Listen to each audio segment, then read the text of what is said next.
Salut les amis, salut les footeux. Le 12 mai 2001, Marama Vairua offre le 8e titre de champion de France à son club post-formateur, le FC Nantes. Ce soir-là, ils sont plus de 36 000 fans des Canaries à envahir la pelouse du stade de la Beaujoire. À USB Foot, on ne pouvait pas ne pas revenir sur ces moments de grâce. Retour sur une saison d'exception en compagnie d'un latéral très offensif, Yves Deroff, revenu d'une grave blessure quelques mois avant le sacre. Salut Yves, Salut Anto. ça va? Ouais, ça va. Bon, on va Impeccable. commencer par un petit compliment, t'as pas bougé en 20 ans. Ah, on essaye, hein. On essaye. Pourtant, j'ai vieilli, c'est parce que là, j'ai du recul là, avec la Ça- caméra. Bon, on parlait de ce fameux titre de 2001 parce que c'est vrai que pour tous les joueurs du FC Nantes de cette époque, ça restera un souvenir impérissable, quoi. Ah bah oui, c'est sûr, ça reste un souvenir impérissable, que ça soit pour nous qui l'avons vécu ou pour d'autres, je pense. C'est vrai que nous, c'est une histoire particulière parce qu'on est pas mal à être issus du centre de formation et d'avoir connu en fait tout un parcours en centre de formation et derrière connaître aussi après en pro ce titre de champion. C'est vrai que pour nous, c'est une histoire bien sûr professionnelle mais humaine aussi très, très importante et d'ailleurs aujourd'hui, on a encore énormément à être potes et à être restés en contact. Alors, je regardais simplement l'effectif de 2001, deux tiers, vous étiez 30 joueurs dans l'effectif, les deux tiers étaient issus du centre de formation. C'est un truc de dingue, quoi, quand on y pense maintenant en 2021. Bah oui, oui, c'est un truc de fou, d'autant plus que le coach qui nous avait formés, c'était lui le coach principal aussi, donc il y a aussi ça, donc Ouais, Lana Domenech. c'est fabuleux. Et puis sans parler aussi des instances dirigeantes qui étaient les mêmes quand on est arrivé au centre, en tout cas pour ma part, mais même pour les un peu plus anciens que moi, on va dire, et qui étaient toujours là aussi à la tête du club, donc à quelques exceptions près, mais voilà, c'est tout cet ensemble qui fait que ce titre, il est encore plus hors norme que peut-être que d'autres, quoi. C'était le 8e du club. Le dernier aussi en date, ça nous fait pas forcément sourire. Non, non, non, non, c'est sûr qu'on préférerait, même si nous, ça nous flatte, mais on préférerait quand même que le club, depuis, ait glané d'autres titres. Bon, c'est pas encore le cas, on a toujours espoir, on espère vraiment que ça arrivera de nouveau et qu'on sera, entre guillemets, détrôné. Alors, tu as toujours eu beaucoup d'humilité, mais quand je relisais des papiers par rapport à ce titre de 2001, tu disais non, mais on nous parlait de la génération 95 qui était une génération talentueuse. Nous, on avait vraiment un collectif et un état d'esprit qui nous a permis d'être champions. À part quelques joueurs, je pense notamment à Eric Carrière qui quand même survolé techniquement le truc. Il y en a d'autres, hein, je ne veux pas rabaisser les autres, mais c'était quand même le joueur phare, c'était le meilleur joueur de Ligue 1 cette année-là. Donc voilà, mais par rapport à 95 où on pouvait ressortir plusieurs individualités, là c'était vraiment un ensemble sur cette génération-là. Mais le résultat, entre guillemets, le même si eux ont fait une performance quand même extraordinaire par rapport à la massibilité qu'ils ont eue. Comment c'était réparti dans le groupe, dans le vestiaire? Il y avait ceux qui foutaient l'ambiance d'un côté, ceux qui étaient les aboyeurs de l'autre. C'était comment? Ouais, il y avait un mélange de tout ça. De toute façon, c'est un tout, hein, pour que ça fonctionne. Voilà, on avait nos joueurs, nos aboyeurs. Bon, il y avait bien sûr Mika, le capitaine, le relais entre le coach et les joueurs sur le terrain et les dirigeants aussi. C'était quelqu'un d'important. Et Eric, bien sûr, qui était comment dire, notre joueur, notre maître à jouer. Mais derrière, il y avait des joueurs comme Nestor Fabri, qui était quand même l'aboyeur de service, le gars qui relançait tout, qui mettait plein d'afflux. Tu avais Moldo devant. Après, il ne faut pas oublier ceux qui étaient au milieu de terrain. Tu avais Mathieu Berson qui n'est pas forcément à ce moment-là le joueur qui parle beaucoup, mais en tout cas, de par son intensité et son agressivité, voilà, il mettait de l'impact, tu vois. T'as Steph Ziani qui était là aussi, je veux dire, joueur d'expérience, qui est aussi capable de ronchonner un peu, tu vois, de dire aussi les choses. Donc, c'est un tout. Après, j'en oublie, hein. Il y a Daroche, tu vois bien, le guerrier. Il y a Nico Save, Nico Gillet. Enfin, c'est tout un ensemble. Et puis, toi, dans tous ces joueurs-là, excepté Nestor, bon, même si Eric est arrivé un peu plus tard, mais je le mets un peu dedans. Et puis Moldo, les autres, c'est des joueurs du centre de formation, tu vois, on se connaît déjà, on connaît nos caractères, on sait comment on fonctionne. Le coach de Nex, je t'en parle pas, puisque c'est lui qui nous forme. Donc voilà, non, non. Donc c'est un ensemble de tout ça. C'est un ensemble, c'est aussi ça qui fait une osmose dans une équipe. Et tu sais, aujourd'hui, je pense que c'est ça aussi, même dans les grandes équipes. Je sais pas, là, il y a un joueur qui me vient, je prends Sergio Ramos qui est au Real Madrid, qui est souvent, tu vois, ce joueur-là avec la niaque, le mec qui emmène tout le monde, qui râle, qui replace. Voilà, il en faut des joueurs comme ça. Quoi qu'il arrive, même dans les très grandes équipes, tu as un ensemble comme ça choses. Après, là, on est dans d'autres sphères, mais en tout cas, pour que ça fonctionne, il faut un tout. 36 000 personnes qui ont envahi le stade et la pelouse de la Beaujoire ce 12 mai avec la victoire face à Saint-Etienne et le but de Marama. Honnêtement, sans rentrer dans les polémiques, comment tu la sens cette situation nantaise? On voit que les Nantais à l'heure actuelle ne sont même pas sûrs de rester encore en Ligue 1. 20 ans après, le club n'est plus ce qu'il était. Le sentiment que j'ai, c'est juste ça, c'est le gâchis. C'est-à-dire que j'ai l'impression qu'il y avait vraiment un potentiel à faire, même avec les dirigeants actuels. J'ai pas l'impression que le club financièrement était, tu vois, complètement dépassé. Et je pense que c'est dommage que l'argent qui a pu être injecté n'a pas été utilisé à bon escient. De la meilleure des façons. Ouais, exactement, c'est ça. C'est tout à fait ça. Je pense qu'il y aurait eu des choses à faire avec le potentiel financier qui a été mis sur la table pour pouvoir structurer un peu mieux le groupe, structurer un peu mieux le groupe. Le club, après, c'est autre chose en lui-même, mais je veux dire structurer mieux le groupe sportif et voilà, être à l'image un peu plus de ce qu'on peut attendre de Nantes, quoi. Tu parlais de Nestor Fabry tout à l'heure, qui était quelqu'un d'important aussi dans le vestiaire. On va l'avoir dans quelques minutes.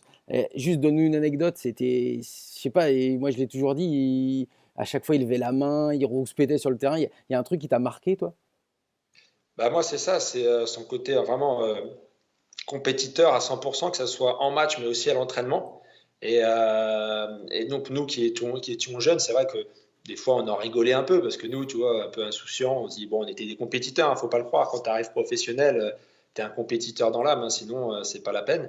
Mais je veux dire, Nestor, par rapport à son âge, par rapport à ce qu'il avait déjà vécu, tu le voyais, en fait, il prenait les matchs en fait, et les entraînements en fait, comme si c'était le premier ou de toi. Vraiment, donc c'est vraiment ça qui nous avait marqué et moi ça m'a beaucoup apporté. Son vice aussi, son expérience, il y a des choses que j'ai appris en fait sans lui parler, en voyant comment il faisait et qui m'ont servi dans ma carrière, sérieusement. Et puis aussi Nestor, c'est aussi l'image, tu sais, dans le vestiaire. Je pense que ça a déjà été dit, mais il faisait les 100 pas quoi. Avant les matchs, il était déjà prêt, il avait mis ses chaussures nouées au-dessus de la cheville, là, tu sais. C'est vrai que c'était quelqu'un d'extraordinaire. En plus, c'était un homme très généreux en tant qu'homme, vraiment exceptionnel et puis vraiment un gagneur, quoi. Et aux entraînements, voilà, c'était un compétiteur né et je pense qu'il a beaucoup apporté au club déjà et il a beaucoup apporté à nous qui étions jeunes, beaucoup de choses pour avancer. Eh ben merci Yves, merci beaucoup merci à toi, d'avoir Anto. répondu à notre invitation pour ces 20 ans du titre. On espère évidemment comme toi qu'il y en aura d'autres, des titres du côté des Canaries. On va croiser les doigts puis on va te souhaiter plein de bonnes choses à toi et à ta famille. C'est très gentil, merci à tous, merci Anto, à bientôt. Ciao. Ciao.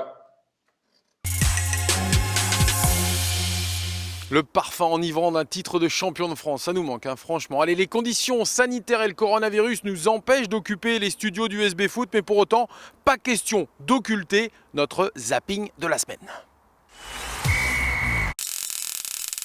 Le ballon qui rentre dans la surface de réparation adverse avec Sandien Zuzi. Le contrôle pas forcément réussi. Jason Tré une deuxième fois avec encore de nouveau. Là, cette fois-ci, c'est Thomas Robinet qui va pouvoir centrer. Est-ce que ça va revenir derrière? Et oui, avec Tom Duponchel qui ouvre le score. Ça fait 1-0 pour le Stade Lavallois.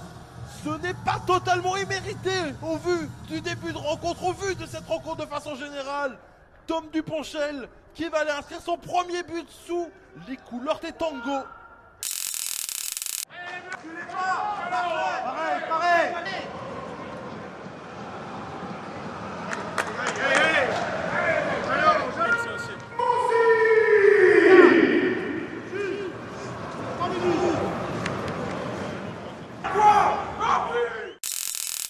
C'est vrai qu'on a fait une saison sans série de victoires, donc ce serait bien de la faire maintenant. Je pense que c'est le meilleur moment. Après, on ne sait pas ce qui peut se passer. Chaque match va être difficile, donc c'est à nous de tout mettre en place pour y parvenir. Nestor.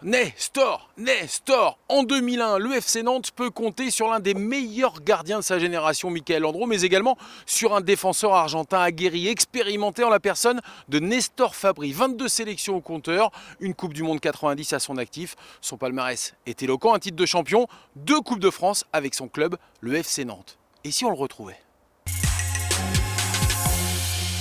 El Presidente, ça faisait longtemps que je t'avais pas vu et c'est un plaisir de te revoir avec ce sourire. T'as pas changé. 20 ans ont passé, franchement, tu as gardé le même physique. Tu t'entraînes ou quoi? Oui, on joue un peu au football avec les anciens de Boca Juniors. En même temps, le président, il réunit aussi tout son gouvernement autour de lui, c'est-à-dire son équipe. C'est ce que tu faisais? Apporter, je pense, la mentalité d'être plus professionnel. Ça veut dire, moi je suis arrivé, je jouais le premier match à Marseille. On perd 2-0. Moi je monte au bus après le match. Je regarde le monde et tout le monde est en train de rigoler, tout le monde est à jouer aux cartes. Et moi, je dis, je m'assis à côté d'autres grands joueurs qui s'appelle Hugo Vargas, que c'est qui m'a fait venir en France. Et je lui dis, c'est pas normal ça. Nous, on vient à Marseille à gagner. On ne peut pas être content de perdre 2-0. Tu comprenais pas la réaction des joueurs? Non, parce que moi, quand je suis perdu à Boca, je sortais de chez moi, je suis perdu à Racine, et je ne pouvais pas sortir de chez moi parce que les supporters, tout le monde t'attaquait ou te dit des choses qui ne sont pas normales. Ce n'est pas qu'en Argentine c'est bien ça, non, ce n'est pas bien. Mais bon, c'est notre contexte, notre réalité. Ça veut dire que ce que tu as apporté a permis, entre autres, à Nantes d'être champion cette année-là? Bon, je ne sais pas, mais après, si tu n'as pas de joueurs, tu ne peux pas être champion. Mais bien sûr qu'il avait des matériaux dans l'équipe. Mais moi, je m'entraînais de la même façon que je jouais. Donc, je jouais à 100%, je m'entraîne à 100%, je vis à 100% et je vis pour gagner des choses. À partir de là, bon, c'est culture. Moi, je l'ai pu offrir à mes copains, à mes partenaires pour dire on va à Marseille, on gagne, on va à Bastia, on gagne, on joue tennis ballon, on gagne. Partout. La mentalité de vainqueur. Voilà, c'est ça, d'un grand compétiteur. Après, tu peux gagner, tu peux perdre, mais tu as laissé tout pour gagner. Enfin, moi, j'ai toujours entendu, parce que j'ai commencé ma carrière de journaliste à cette époque-là avec vous, quand tu es arrivé en 98, et j'entendais toujours, Nestor, il est capable de mettre la tête là où personne n'irait mettre le pied déjà. Donc, Oui, ça c'est une phrase qu'il a dit Reynald de Noailles dans un article. Je pense que cette phrase, il a dit après que moi je suis fait penalty contre Bastia à la Beaujoire. Et moi je me blessé, mais je fais penalty. Le penalty il était arrêté pour Michael Landreau. Et nous, on était à un pas d'être champion de France de 2001. Mais l'intelligence du coach de Noailles, c'était extraordinaire. L'intelligence et la façon d'être équilibré dans la vie et dans le football. Ça, moi, j'ai appris des choses. Hein. Moi, j'ai eu des coachs exceptionnels dans ma carrière, mais avec Reynald, j'ai appris la maturité, l'équilibre, l'intelligence, toujours la même ton de voix dans ce qu'il disait. Il était toujours très, très pondéré, contrairement peut-être à toi qui était peut-être plus sanguin. Voilà, c'est ça la complémentation, c'est ça l'équilibre d'une équipe. Hein. Tu as des gens d'expérience, tu as des jeunes joueurs, tu as des mecs qui courent partout, qui font des 15 km par match. C'est ça une équipe. Il gagne, c'est pas qu'il va gagner un seul joueur, c'est une équipe qui gagne. Et ça, c'est l'histoire de Nantes. Ça, c'est l'histoire de Nantes. Ça veut dire la formation plus des joueurs plutôt sud-américains. Non?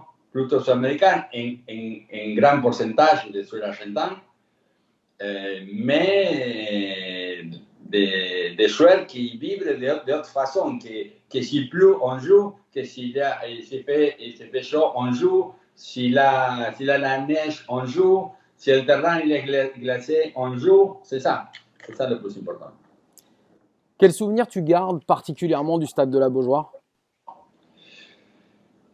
Pour moi, le meilleur souvenir, c'était un match.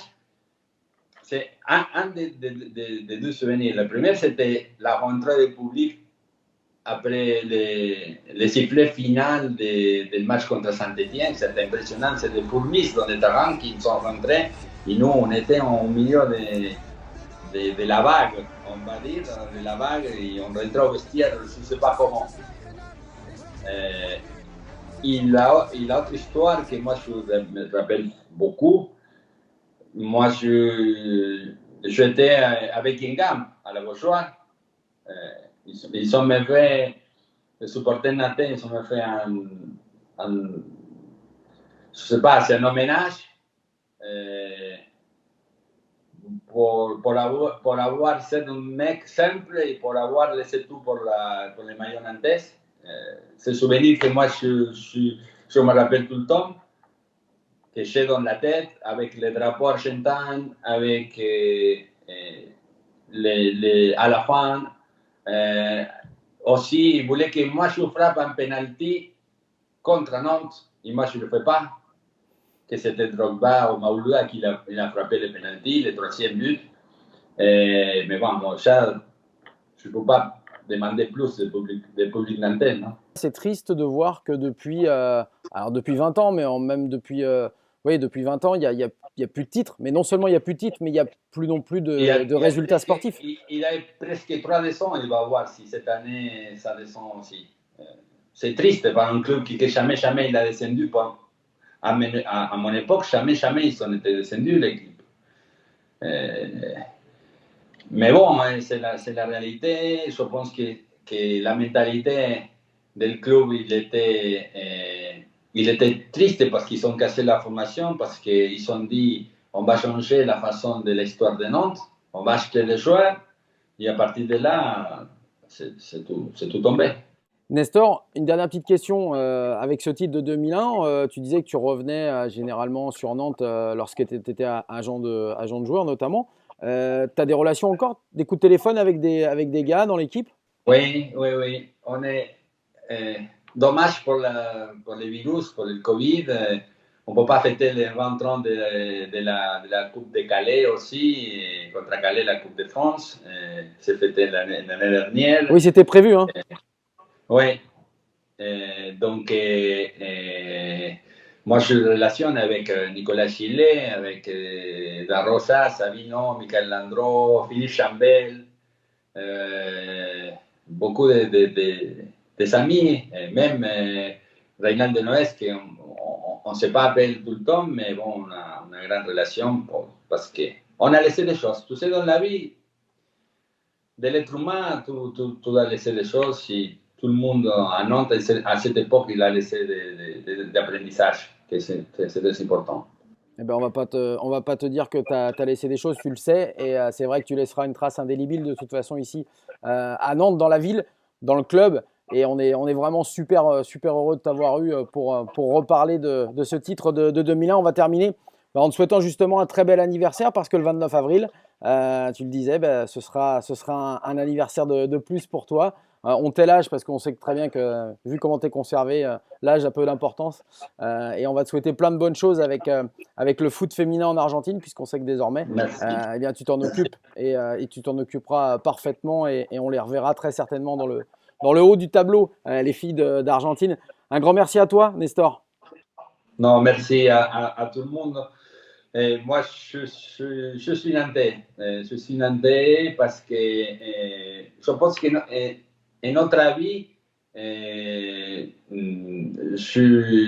pense que j'étais un mec qui parlait français depuis longtemps, parce que ça fait beaucoup que je ne parle pas et je n'oublie pas les choses. Des fois, ça me vient à la tête des paroles en français et en espagnol. Donc, la grande relation avec la France, avec Nantes, avec des amis là-bas comme Dominique Bréchot, qui est un ami de la vie, et Alain Thérault, qui est un supporter de Nantes, et que, bon, on conserve aussi des amitiés et des coups de téléphone chaque semaine. Eh ben, écoute, c'est très bien. On repasse évidemment le bonjour à tout ce petit monde-là. On va te souhaiter plein de bonnes choses. Hasta luego, presidente. Hasta luego. Ciao, ciao. Muchas gracias.